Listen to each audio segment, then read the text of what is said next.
కొన్ని షాపులు జరిగితే ఇప్పుడు జరగాలి, కొన్ని షాపులు కూటమికి సంబంధించినటువంటి నాయకుల చేతిలో ఉన్నాయి, సో వాళ్ళు చేస్తున్నటువంటి అంశం అని చెప్పేసి మీరు చెప్పారు. ఇక్కడ గుర్తించాల్సినటువంటి విషయం ఏంటి అంటే మీ హయాంలో జరిగింది ఏంటి అనేది మీరు అంగీకరించినా అంగీకరించకపోయినా, సిట్టు తేల్చినా తేల్చకపోయినా కొన్ని విషయాలు మనం మాట్లాడుకోవాలి. ఏంటి అంటే మీ హయాంలో అప్పటి వరకు ఉన్నటువంటి ఈ లిక్కర్కి సంబంధించినటువంటి మ్యానుఫ్యాక్చరింగ్ సంస్థలు ఏవైతే ఉంటాయో వాళ్ళకి సంబంధించి మీరు ఏర్పాటు చేసిన, అంటే మీ పార్టీకి సంబంధించినటువంటి నాయకులు, వాళ్ళ అధీనంలో ఉన్నటువంటి వ్యక్తులు, కిక్ బ్యాక్స్ ఇచ్చినటువంటి వాళ్ళు అప్పటికప్పుడు ఏర్పాటు చేసి వాళ్ళ దగ్గర నుంచి మీరు ఎంత కొనుగోలు చేశారో అధికారికంగా ఒక లెక్క చెప్తా. మీకు అధికారికంగా ఒక లెక్క చెప్తా.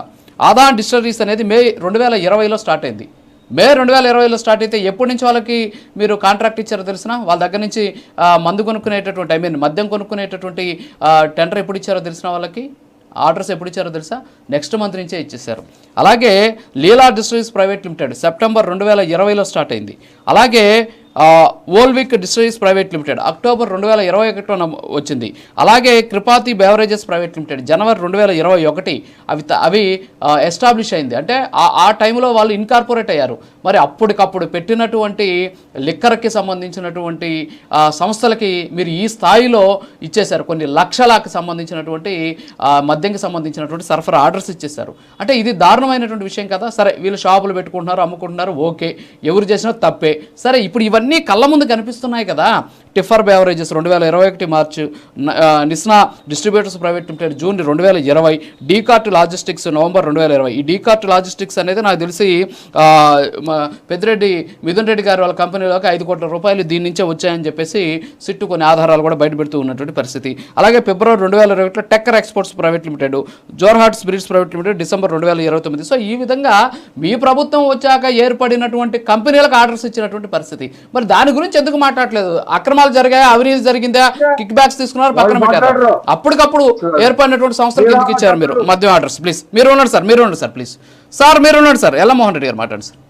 ఆ కంపెనీలకు పర్మిషన్ ఎవరిచ్చారు? ఆ కంపెనీల కన్నా ముందు ఎవరు ఆపద్ధర్మ ముఖ్యమంత్రిగా ఉన్నప్పుడు ఇచ్చినటువంటి పర్మిషన్ ఎవరు? చంద్రబాబు నాయుడు గారు కదా. 13 మే 2020లో సార్, మే 2020లో ఏర్పడినటువంటి అదాన్ డిస్టిలరీకి 2019లో దిగిపోయిన చంద్రబాబు నాయుడు ఆర్డర్స్ ఇస్తాడా?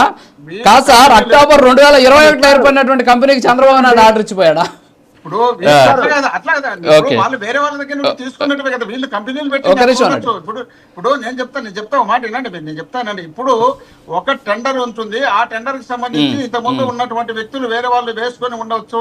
తర్వాత నేను వచ్చిన తర్వాత నేను వర్క్ చేసుకోవాలని గవర్నమెంట్ వచ్చిన తర్వాత నేను ఒక రిజిస్ట్రేషన్ చేసి అదే ఆ వర్క్ వాళ్ళ ద్వారా నేను తీసుకొని నేను చేస్తున్నా. అంతకుముందు వాళ్ళకి ఇచ్చిన వాళ్ళు ఎవరు చెప్పు అంటున్నా? వాళ్ళకి ఇచ్చినది ఆపద్ధర్మ ముఖ్యమంత్రిగా ఉన్నటువంటి చంద్రబాబు నాయుడు గారు కదా. ఆయన ఇచ్చిన దాన్ని మర్చిపోయి ఆ జీవోలను తీసుకుంటారు. 2019లో ముఖ్యమంత్రిగా ఉన్నప్పుడు రఫీ గారు ఒక్క నిమిషం దాదాపు 5,600 సార్ రఫీ గారు ఉండండి, మోహన్ రెడ్డి గారు మాట్లాడాలి. చంద్రబాబు నాయుడు గారు వాళ్ళకి ఇచ్చినటువంటి పర్మిషన్ల ద్వారా వీళ్ళు కొనుగోలు చేసి వీళ్ళు డిస్ట్రిబ్యూషన్ చేసి ఉండొచ్చు, కాదని చెప్పడంలే. ఆ పర్మిషన్ ఇచ్చింది కూడా అజ్జువతి అండి. అజ్జువతి చెప్తే కదా బాగుండేది. మీరు కేవలం వైఎస్ఆర్ కాంగ్రెస్ పార్టీకి ఎక్కడ మైనస్ జరుగుతుందనే దానిపైనే మీరు జీవోలు తీసుకొని చూపిస్తారు. అక్కడ కూటమి ప్రభుత్వం చేసినటువంటి ఘనకార్యాలను మాత్రం దాచిపెట్టేస్తారు. ఆ తర్వాత డిబేట్ వాళ్ళ ముగ్గురిని కూర్చోబెట్టి మా మీద దాడులు చేస్తారు. ఎట్లా సార్ రాజు గారు, మరి ఇంత దారుణం అయితే ఎట్లా? దాన్ని కూడా మోహన్ రెడ్డి గారు ఇప్పుడున్న కేసు గురించి మనం మాట్లాడుతున్నాం సార్. కాదు సార్, తప్పు సార్, అలా మాట్లాడు సార్. 2020లో చంద్రబాబు నాయుడు ఆపద్ధర్మ ముఖ్యమంత్రి అని చెప్తున్నారు మీరు. సరే విన్నాం. అయితే 2020లో సంస్థ ఏర్పడిందే ఆయన దిగిపోయినాక సార్ అంటుంటే, సార్ 2019 డిసెంబర్ తర్వాత ఏర్పడినటువంటి సంస్థల లెక్క నేను మీకు చెప్తున్నా. 2019కి సంబంధించినటువంటి 2019 డిసెంబర్లో ఏర్పడిన నాటి నుంచి ఉన్నటువంటి కంపెనీల లిస్టు ఇది నేను చెప్పేది కాదు. సిఐడికి సంబంధించినటువంటి ఛార్జ్ షీట్లో సిఐడికి సంబంధించి ఫైండింగ్స్లో దొరికినటువంటి అంశాలు ఇవి. మీరు ఇందాక అడిగినట్టు మేమేదో మీకు వ్యతిరేకంగా ఉన్నటువంటి డాక్యుమెంట్స్ చూపిస్తున్నాం అనేటటువంటి అంశాలని పక్కన పెట్టండి. ఇక్కడ ఒకటి సార్ ఇన్కార్పొరేట్ అయింది సార్, సంస్థలు ఇన్కార్పొరేట్ అయింది సార్. ఇక్కడ ఒకటి కాదు సార్ మోహన్ రెడ్డి గారు ఇప్పుడు గూగుల్లోకి వెళ్ళి ఆ సంస్థ ఎప్పుడు ఇన్కార్పొరేట్ అయిందంటే కనిపిస్తుంది. సిట్ చెప్పాల్సిన అవసరం లే. మీరు ఏ కంపెనీకి ఎన్ని ఆర్డర్స్ ఇచ్చారు నింద ఇట్లేదు. సారీ, నిజం చెప్తున్నాను నేను. నిందానే పదాన్ని వాడద్దు దయచేసి.